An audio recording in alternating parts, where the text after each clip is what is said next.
Bienvenue sur Africa 24 pour cette nouvelle édition du 12-15. Au sommaire, la réconciliation nationale, toujours au cœur des priorités du gouvernement. En ce sens, une opération d'exhumation des corps enterrés dans les fosses communes a débuté à Abidjan, Côte d'Ivoire. Le Ghana n'a pas besoin du Fonds monétaire international. C'est le message qu'a voulu faire passer le président ghanéen John Dramani Mahama, qui entend bien relancer la croissance économique de son pays sans l'aide des institutions étrangères. En Guinée, c'est devenu l'une des priorités des autorités, l'accès à l'électricité, malgré les efforts consentis et l'argent injecté dans ce secteur. Le réseau électrique du pays n'est toujours pas fiable. Mais tout d'abord en Tunisie, conférence de presse ce mercredi du Premier ministre Mehdi Joma après les 100 premiers jours de son gouvernement, critiqué pour ne pas avoir tenu certaines promesses, notamment celle sur la révision des nominations jugées partisanes.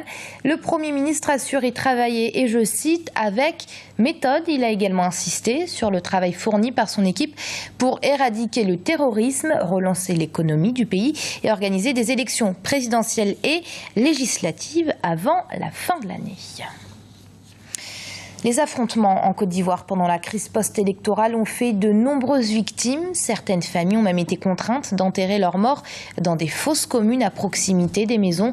Une opération d'exhumation de tous ces corps a débuté à Abidjan. Une façon pour les familles des victimes de faire leur deuil et ainsi tourner la page de la crise post-électorale et renforcer la réconciliation nationale. Un processus toujours au cœur des préoccupations du pouvoir. Florencia Saint-Poré. 3 ans après la crise sociopolitique en Côte d'Ivoire, les souvenirs de la guerre restent encore vifs pour certains. De nombreux Ivoiriens ont péri lors des violences post-électorales et ont été enterrés dans des fosses près de leur maison. Encore aujourd'hui, certaines dépouilles demeurent encore dans ces tombes anonymes. Mais une opération d'exhumation des corps a été entamée à Abidjan par le gouvernement. Objectif, offrir de dignes sépultures aux victimes pour permettre aux familles de faire le deuil de la crise. Chaque matin, je voyais la tombe de mon fils derrière ma maison. C'était difficile. C'est très difficile. Mais j'aimerais plus que cela se recommence parce que vraiment, c'est pas bien. Cette initiative vient renforcer la détermination nationale à promouvoir la réconciliation entre tous les Ivoiriens. D'ailleurs, pour ce faire, le gouvernement travaille avec des groupes comme le collectif pour les victimes de la Côte d'Ivoire, en ce moment en charge de l'exhumation des corps. Avec 2000 membres à son actif, le collectif se veut être l'ambassadeur de la réconciliation entre tous les Ivoiriens à travers cette action. Ceux qui les tuaient, on les rassemblait, ils les brûlaient. Là, tous les corps ont été brûlés, ainsi que là. Il y a près de 19 ou 22 tombes comme ça, ils brûlent. Ils cassent les maisons en bois, ils les mettent dessus, ils enlèvent les portes des gens, ils les cassent, ils mettent sur les corps, ils brûlent. Il y a d'autres traces même, comme la pluie a ramassé beaucoup. L'ancien Premier ministre et actuel président de la Commission ivoirienne Vérité et Réconciliation, Charles Konan Banny, s'est dit encouragé par les avancées en termes de réconciliation. Cependant, selon ses dires, il reste tout de même des efforts à fournir pour dédommager les familles des victimes. La Côte d'Ivoire a subi un traumatisme important. Nous voulons aller au tribunal du pardon. Il est bon que nous préparions ce procès. Ce procès, non pas pour mettre les uns et les autres en prison, surtout les fauteurs, mais plutôt d'obtenir d'eux, comme le dit l'ordonnance, reconnaissance de la faute commise et qu'ils aient le courage de solliciter le pardon aux victimes, car il y a eu beaucoup de victimes. Pour Fanta Bakayoko, mère d'une des victimes de la crise, voir tous les matins la tombe de son fils ravive de douloureux souvenirs. Mais elle affirme que le plus important pour elle reste le pardon. Nous ne pouvons pas refuser de pardonner, encore moins de tolérer. Si chacun veut se venger, alors la Côte d'Ivoire sera entièrement détruite et ce n'est pas ce que nous voulons. Je ne cherche pas à me venger, mais à tolérer pour donner à mes petits-enfants un avenir. Malgré le retour de la paix et l'afflux des investisseurs vers la Côte d'Ivoire, la terre des Burnis a encore du chemin à parcourir pour parvenir à une totale réconciliation nationale. Les familles des victimes espèrent que cet effort d'exhumation contribuera à l'apaisement des familles et l'ensemble du pays. Le procès de Jean Bosco Ovinkindi, premier accusé transféré à la justice rwandaise par le tribunal international pour le Rwanda pour son rôle présumé lors du génocide de 1994, s'est ouvert ce mercredi. Un procès historique au cours duquel l'accusé a plaidé non coupable. Écoutez à ce propos l'analyse de notre éditorialiste Gratien Roukindikiza.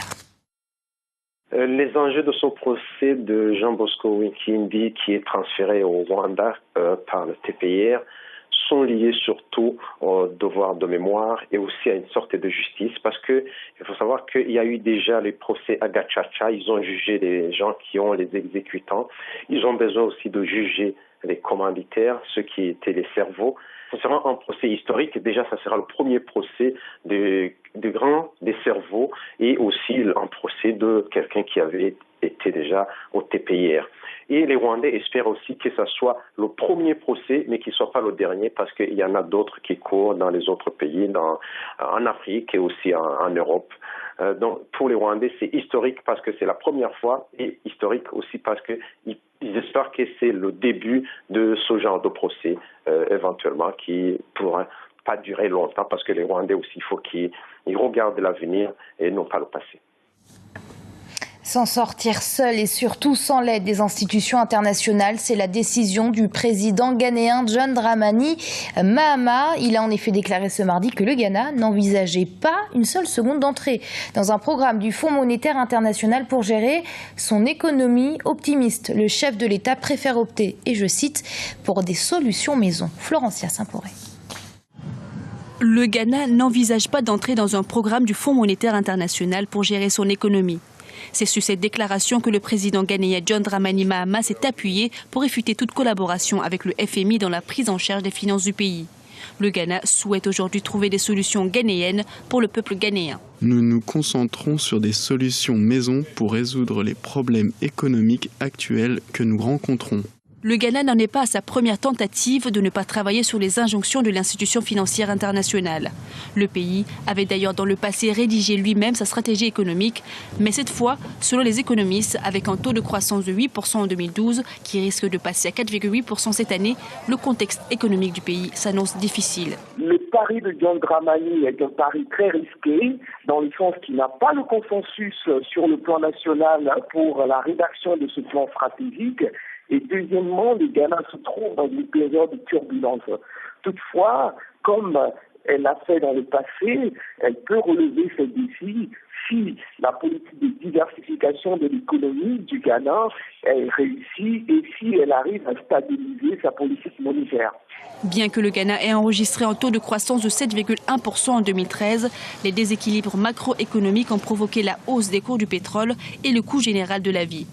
Optimiste, le président John Dramani Mahama a déclaré que le pays allait surmonter ses difficultés économiques et devenir plus fort et meilleur.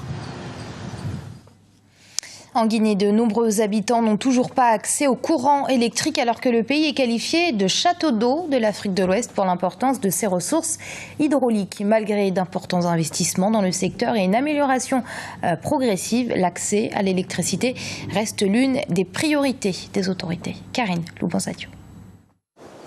Alors que la demande sociale reste forte chaque année, le manque de fiabilité des réseaux de transport et de distribution aggrave l'accès à l'énergie électrique. En Guinée, la plupart des installations ne sont pas protégées et occasionnent de nombreux courts-circuits dans la capitale Conakry.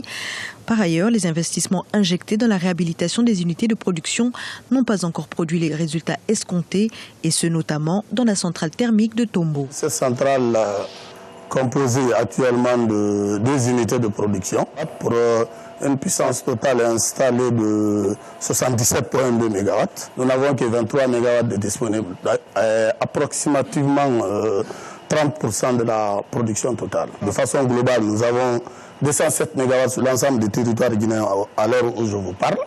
Sur les 207 MW de puissance installée, nous n'avons même pas 100 MW de disponibles. Alors qu'à la pointe, on a un besoin de 225 MW à l'heure actuelle. Ainsi, ce sont 100 millions de dollars dans le secteur de l'énergie pour renouveler le réseau électrique qui ont été introduits, mais les résultats restent faibles malgré quelques progrès. En effet, au niveau des départs qui étaient 10 départs prioritaires, on était environ à 16 heures par jour et nous sommes passés et nous avons pu stabiliser la desserte aux alentours de 21 heures sur 24, n'est-ce pas, par jour. Et les départs non prioritaires qui étaient alimentés à raison de 5 heures de temps par jour, aujourd'hui sont alimentés en moyenne à un minimum de 9 heures. La signature d'un contrat d'électricité temporaire entre la Société nationale et la société Agreco, spécialisée dans les services d'alimentation électrique temporaire, a aussi favorisé l'accès à ces performances. Estimé à 9 millions de dollars, le contrat de fourniture d'une centrale temporaire de production d'électricité de 50 MW capacité additionnelle a renforcé la production d'énergie électrique à Conakry et devrait permettre de faire le lien entre les besoins de la Guinée et la remise à niveau de toutes les infrastructures électriques par l'électricité de Guinée.